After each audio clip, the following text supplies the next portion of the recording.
చిరుధాన్యాలకు రోజురోజుకు పెరుగుతోన్న డిమాండ్ దృష్ట్యా రైతులు సాగుకు ఆసక్తి కనబరుస్తున్నారు. అందుకనుగుణంగా విశ్వవిద్యాలయాలు, పరిశోధన స్థానాలు కృషి చేస్తున్నాయి. నూతన వంగడాలు, సాంకేతికతను రైతులకు చేరువ చేస్తున్నాయి. అయితే చిరుధాన్యాల వైపు రైతులు మొగ్గు చూపాలంటే ప్రభుత్వ పరంగా ప్రోత్సాహం అవసరమని శాస్త్రవేత్తలు పేర్కొన్నారు. చిరుధాన్యాల ఉత్పత్తులకు మద్దతు ధర కల్పించడం, విలువ జోడింపు, రైతులకు సాగు ప్రోత్సాహకాలు అందిస్తేనే మరింత మంది ముందుకొస్తారని వారు భావిస్తున్నారు. మిల్లెట్స్ అనేటివి మన ప్రాంతాలకు వారసత్వ పంటలు.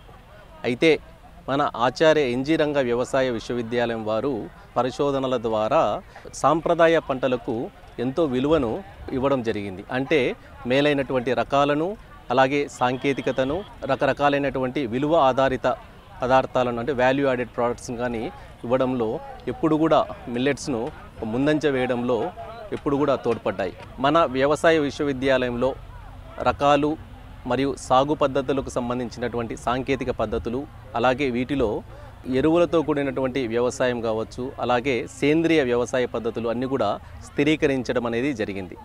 అయితే ఇక్కడ మనకు కావాల్సింది ఏంటంటే రైతాంగానికి లాభసాటి ధర వచ్చే విధంగా ఒక రకమైనటువంటి డిమాండ్ అనేది క్రియేట్ కావాల్సి ఉంది. దీనికి సంబంధంగా మనకు ప్రభుత్వం నుండి ప్రోత్సాహము రాగలిగితే, ఉదాహరణకు పీడిఎస్ సిస్టంలోకి తీసుకొని రాగలిగిన, లేకపోతే మిడ్ డే మీల్స్లో విద్యార్థులకు ఆహార పథకంలో కూడా వీటిని జోడించినట్లయితే ఒక రకమైనటువంటి డిమాండ్ అనేది క్రియేట్ అవుతుంది. డిమాండ్కు సంబంధంగా రైతులు కూడా సాగు చేసేదానికి అవకాశం ఉంది. అయితే మనం గమనించాల్సింది ఇక్కడ ఏంటంటే వరి ఒక ఎకరా వేసే దానికి కావలసినటువంటి నీటిలో దాదాపు 2.5 ఎకరా మిల్లెట్స్ను మనం సాగు చేయడానికి అవకాశం ఉంది. మిల్లెట్స్ తక్కువ నీటితో సాగు చేస్తున్నప్పటికీ కూడా ఎక్కువ పోషకాలు ఉండడము, తర్వాత ప్రజల ఆరోగ్య సమస్యలను నివారించడంలో ఎంతగానో దోహదపడుతున్నాయి. కాబట్టి ఇటువంటి ఆహార పంటలను ప్రోత్సహించడం ద్వారా మనకు ఏదైతే విజన్ డాక్యుమెంట్ 2047 ఉందో ఆ దిశలో మనందరము పయనించడానికి అవకాశం ఉన్నది. ఈ ప్రాసెస్లో భాగంగా తర్వాత మన దగ్గర అంటే మన వ్యవసాయ విశ్వవిద్యాలయంలో ఈ మిల్లెట్కి సంబంధించినటువంటి రకాలు కావచ్చు, సాంకేతికత కావచ్చు, విత్తనాలు కావచ్చు మనం సంసిద్ధంగా అందుబాటులోకి తీసుకొని రాగలుగుతున్నాము.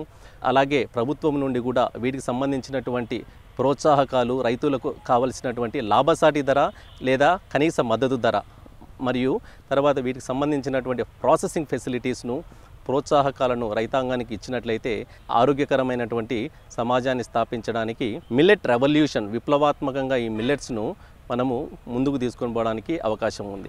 ఇదే తరుణంలో మన భారత ప్రభుత్వము 2023 నుండి 2032 వరకు ఈ మిల్లెట్ దశాబ్దముగా ఈ 10 సంవత్సరాలను ప్రకటించడం జరిగింది.